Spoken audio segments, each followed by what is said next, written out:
Hello there, loyal viewers, and welcome to this week's edition of TeenMOP, broadcasting you part 3 of our Queensland Election Special, broadcasting to you directly from the Mariana Trench, at the bottom, where we're told James Cameron is somewhere nearby. I'm left wing. With me today is right wing. Hello, everybody. And the average teenager. Hello, everybody.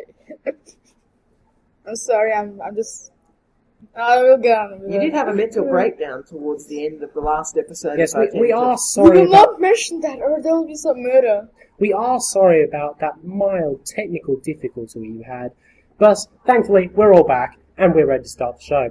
So, well, let's face it, a bit of a busy week it has been, hasn't it? Certainly in Queensland. Certainly in Queensland. And, you can probably see me smiling a little.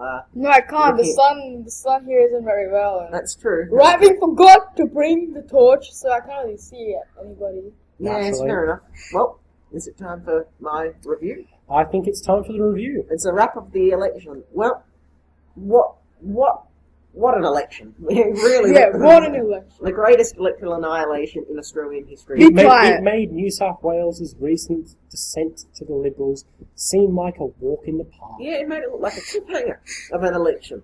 But, yes, just to summarise, it's possible that the worst case scenario is that it's 78 seats to the LNP, 7 seats for Labor, and 2 seats for Katter's Australian Party. That was for the people who have been living under the rock for the past 20 years and haven't had access to the news. Campbell Newman delivered his victory speech, and he was very optimistic about the future. Anna Bligh, let's face it, who wouldn't be after that result? Miss Bligh was Miss Bligh was very cheerful and upbeat about the result, even though her party had been, let's face it, slaughtered in this election in every way, shape, and form. The day after the election, when Queenslanders were still a little bit in a state of shock, and we should explain that this is why we haven't got GC1 or centre-right with us.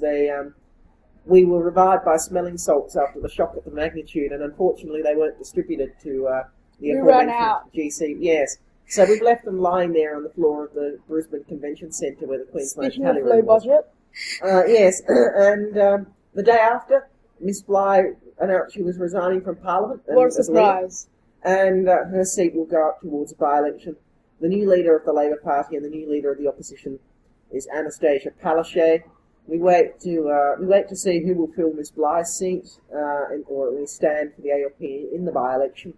Both Andrew Fraser, the Treasurer, and Cameron Dick, the Education Minister, were both ruled themselves out fairly early.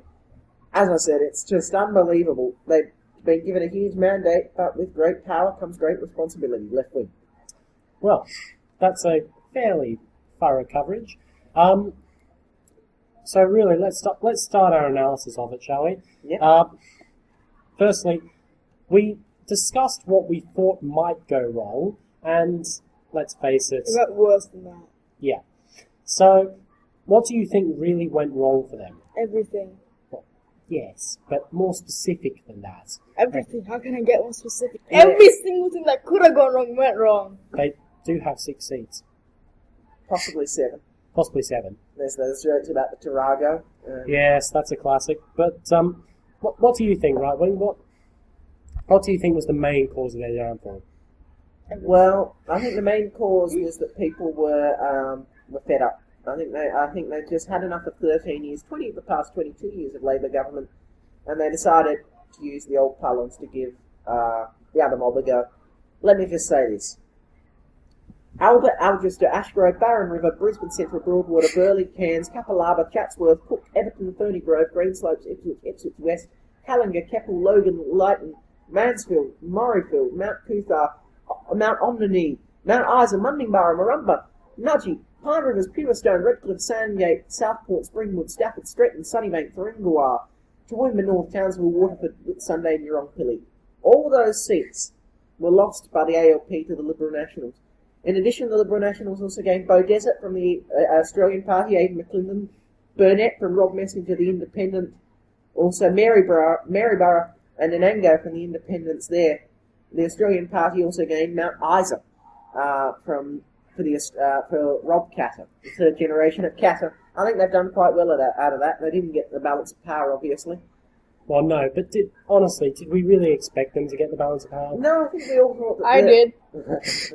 I think we all thought that the LNP would get a majority, but as I said, I'm still stunned by the amount of. Not even Anthony Carnage. Green, the great electoral psephologist, as they call them, for the ABC, predicted such a huge electoral annihilation. I mean, it's just unbelievable. The seat of Cairns, held by Queensland Labor in some form or another for 108 years since 1904, Don't go into that place. was lost to the LNP. No!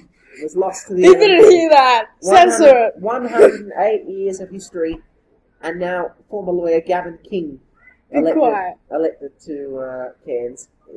Yeah, I'm as I said, starting to dislike him. yeah, it's just Starting to? I mean, Yes. in all the ebbs and tides, Cairns was the one fort that Labor could rely on. I don't know what went wrong to make it such Cody, everything went wrong. an amazing annihilation of epic proportions.